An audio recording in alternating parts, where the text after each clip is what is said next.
to get LJ Collier back next week, hopefully Markel Simmons back next week. A couple wide receivers back next week. Just got to keep getting stronger, got to keep getting better. And obviously this is great. This is a Friday game and it's 12:30, so the guys will get a chance to sleep in. The guys will. You and I won't. You know, I didn't order the rain. You did? No, I did not. I'd rather have been in my own bed right now along with you guys. Not writing my page late, so I apologize for all the inconvenience. What'd y'all do during the break? I mean during the wait. You know what we usually do? They played. We kind of anticipated the rain, so we bought extra sandwiches, fruit, and everything. So I made sure when they said we were going to start at 7, then we went in around and passed out extra because we ate pregame at 3 o'clock before we got on the bus. So 7 o'clock. So what we did was we ended up eating again. You know, you kind of have to have a plan. Do the things you need to do. So. Did you think that your team lost anything in the long way as far as emotion goes? Well, I thought we come out awfully flat. We didn't tackle very well early. You know, one of the things that happened to us, I didn't tackle as much in 2 days in our fall practice because of the shortness of the weeks. And so, because you didn't have much time to get people back. And I thought, really, first 2 weeks that kind of paid. Now I think we'll get better. We'll keep getting better at that. But that's unusual for us. But you got to go. You got to get ready to play. We understand that the next ball game here, Ohio State's not SMU. So, not in any aspect whatsoever. But I think our kids will know that too. So, LJ will make a big difference. Markel can make a big difference also for us. Getting Joe back was a big deal because then we were able to move Mike Epley back out to end. So we really kind of settled the defensive line down. Everything they did in 2 days was kind of put in an uproar in the first week. So you can't just move people around. You know, you practice somewhere for 30 days, and then all of a sudden you're going to play in the first game and you play a different position. So. Speaking of the D-line, how impressed were you with Corey? 2 sacks, 3 tackles for loss. Yeah, you know, I didn't know what the numbers were, but you know, we needed somebody. You know, he was playing nose. Joe coming back allowed him to move back to his natural position, which is a 3 technique. And so it really helped us to have him. You know, that's Blacklock used to play nose, and Corey played the 3. So that helps us when he gets an opportunity to play his natural position. So we just need another nose guard. Really, to be honest with you, to step up instead of it being a 3-man rotation. It needs to be a 4-man rotation. So. How impressed were you with the defense in the second half? I think up until the last drive, I think they had less than 10 yards of offense on SMU did. Yeah, I don't know this. No, I knew. You know, I thought we came on in the end of the Southern game. I thought the way we practiced, you know, we changed up the way we practiced this week. We'd never done it before, but it was a Friday. Usually we go Sunday and then we take off a normal Monday and then we go Tuesday, Wednesday, Thursday. We went ahead and used Saturday to be our off day this week. And so we cut down the practices. Usually we would have went 22 or 23 periods on a Tuesday.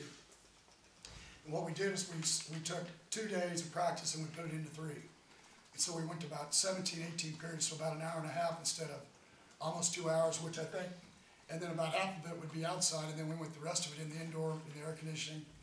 So, you know, because we turned things around and got ready to go. And I thought the extra day of practice, I think, made a difference, especially for our younger guys. I thought today, in our walkthrough this morning, because we played tonight, was the first time that I thought they really got it. You know, you just keep coaching. Last night we had a video test. You just keep coaching, and finally, I think everybody got it. So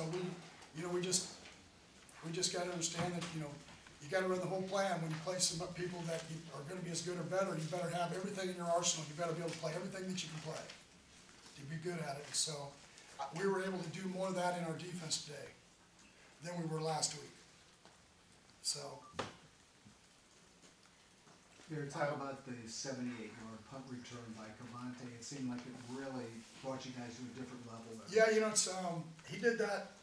You know, he's done that several times. Against South Dakota State, we ran a punt back for touchdown. First game of the season 2 years ago. you know, you never know where your momentum comes from. You know, he's one of those guys, we're sure glad that ended up academically getting eligible. He was a little bit in question there at the end. So it's good that happened, because, I mean, he's a difference maker. He has the touchdown pass, and he also has the 2 punt returns. But you gotta give credit to the group. I mean, it's Paul, Coach Gonzalez, and the group did a nice job of understanding. You know, they did a nice job. They had spread it out in what we call rugby punted all last year, and they went opposite of it. They also kicked across the field, and so they did some things that were tough against us. And, you know, he's one of those guys, you just gotta be careful. You know, when you kick it to him, every year he always has one. And so, you know, he's a guy, you love being around turf on the field, because he always practices hard, he always plays in games, he loves the game. It doesn't matter where the game's at, he loves the game. And as a coach, that's all you're looking for. You're looking for guys that just love the game.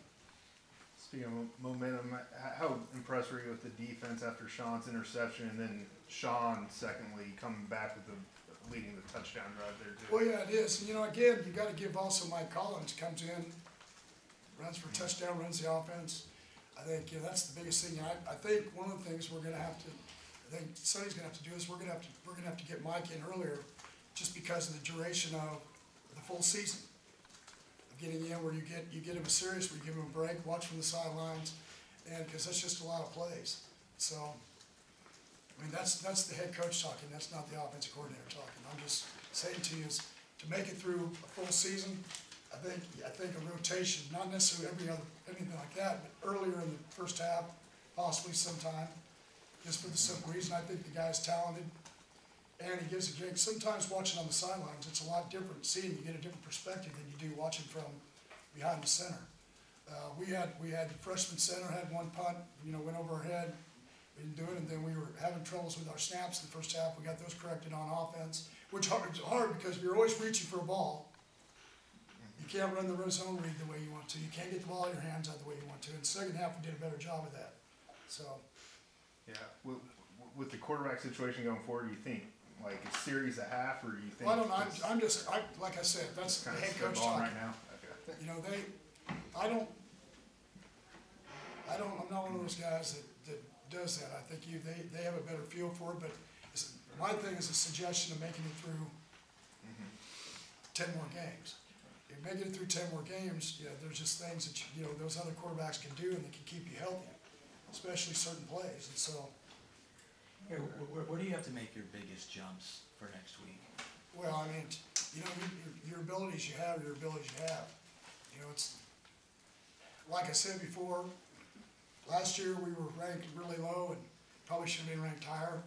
We're gonna find out. So last year we had to prove everybody wrong. This year we're trying to prove everybody right. And, you know, from what I've seen, you know, we got quite a task. We got quite a task next week. But you know what? We've been the underdog before, so this is not gonna be our first rodeo. So it's. Coach, Yeah, it's you guys cliche. had some weird plays happen during this game. You know, the muffed punt, obviously, the snap. How do you kind of keep guys focused when you have those weird? Well, it's like I told the freshman, kind of lost confidence. Then he came out in the second half and he was snapping everything on the ground. I just walked over and said, "Don't worry about a high snap."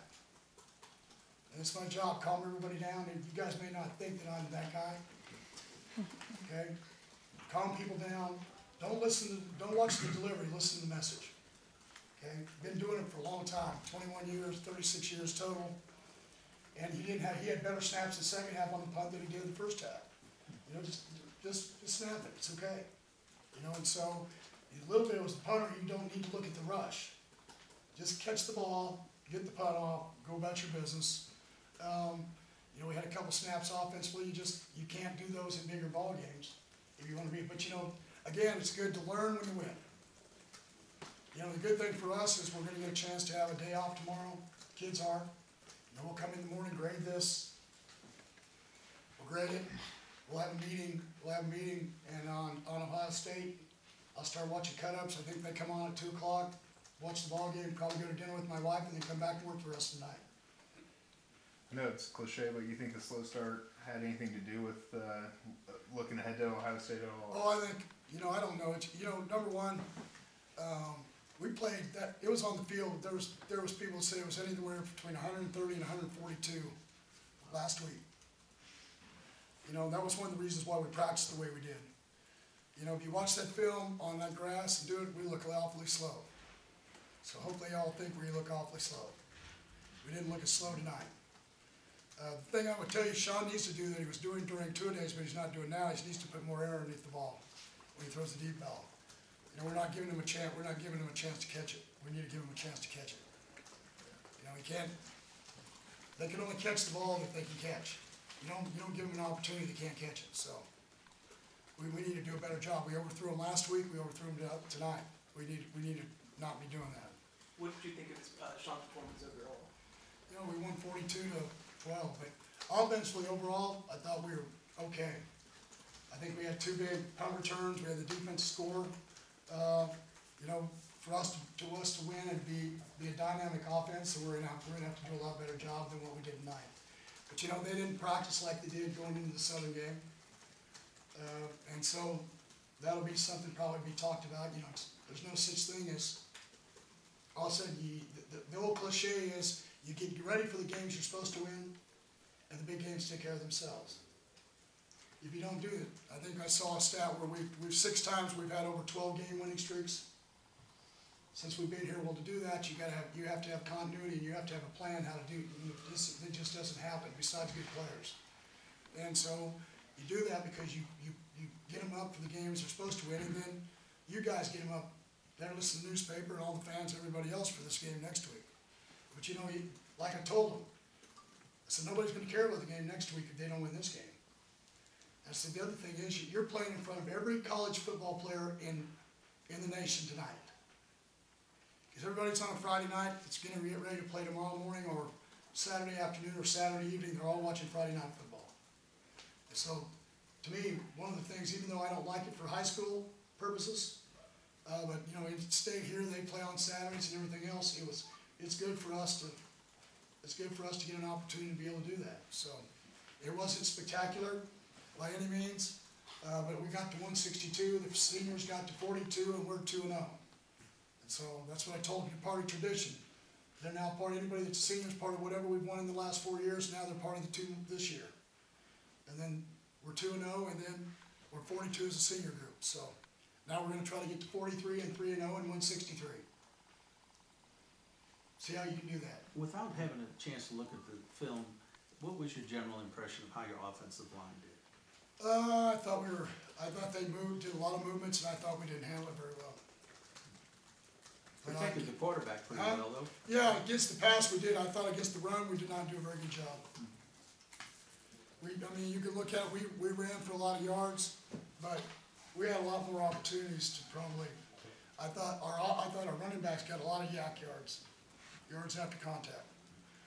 You know, so you look what the two look like, that group that's going to be wearing cherry and silver's not going to look like that group. So, next week. And Gary, you had an extra day, the location of the game, and their head coach is not going to be on the sideline. Do any of those have a major advantage for you guys? No, I think the day off, I get a chance to work on it more.